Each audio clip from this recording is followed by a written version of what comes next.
I'm Margaret Lulic. I'd like to share with you some thoughts about powerful questions. I've been delighted with so many breakthroughs that my clients have experienced in my coaching and consulting practice by using what I call powerful questions that I'd like to share some thoughts with you so that you can too. A powerful question provides a path into some hidden, deeper insight. It creates an aha experience for the listener, taking them into something that they were previously not conscious of. You recognize an aha experience when you've seen it. Someone's eyes light up, their body might become more alert. There's kind of an intake of breath and frequently an exclamation. Something like, oh. I've often wondered if what is really going on is the formation of new synapses in the brain. Synapse comes from two Greek words meaning to clasp together. Somehow, the question causes two or more disparate ideas, experiences, or memories to come together in a new way. You might ask, what are the characteristics of a powerful question?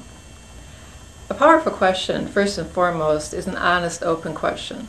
Parker Palmer speaks eloquently about this. He says it's an art that takes years to develop. We're too ingrained with the practice of questions that are designed to lead the listener to a conclusion that we've already reached. Or sometimes we use what looks like a question as a thinly veiled effort to provide advice, such as, don't you think you should do it this way? An honest, open question is one in which you have no vested interest, and you don't have a clue what the person might answer. I was on a long-distance call with a client that I had never met in person. She was a consultant who was having difficulty with a large account, and I was coaching her through it. We were discussing the alternative ways to manage this challenge. There was something in her voice that made me shift gears.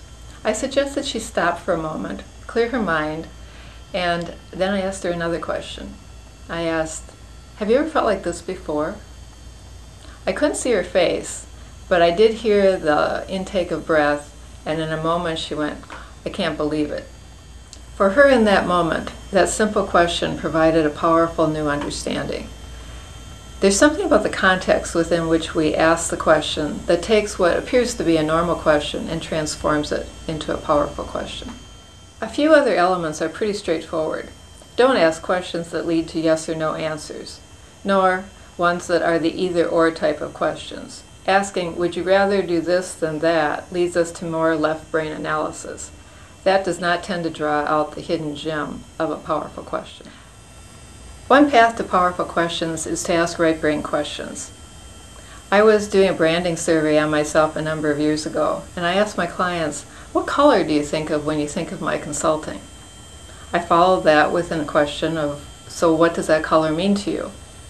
I received tremendous insight from their answers, and it took us into thoughts that they had not previously been conscious of, and I certainly hadn't known. A second path that works is to ask integrative questions. One client thought his issue was how to be better at time management so that he could have more time with his family and still be a good performer on the job. As we talked about it, though, it became clear that he really didn't like his job. So the new integrative question was, what would you love to do and would give you more control of your time? Eventually, he decided to start his own business. Powerful questions apply to individuals and organizations, such as strategic planning, branding, and innovation. I know a gentleman who's a member of the National Academy of Engineering, and he has many patents to his name. He was telling me that it's frequent that the breakthroughs come in a field that logic says would not be the field that you would expect it to come out of. He said the reason that happens is that when you become an expert, when you know too much, you lose the ability to ask good new questions that cause breakthroughs because you have too many preconceived ideas already. And you lose the courage to try something new because you know it can't work. Good luck and best wishes with developing your own powerful questions.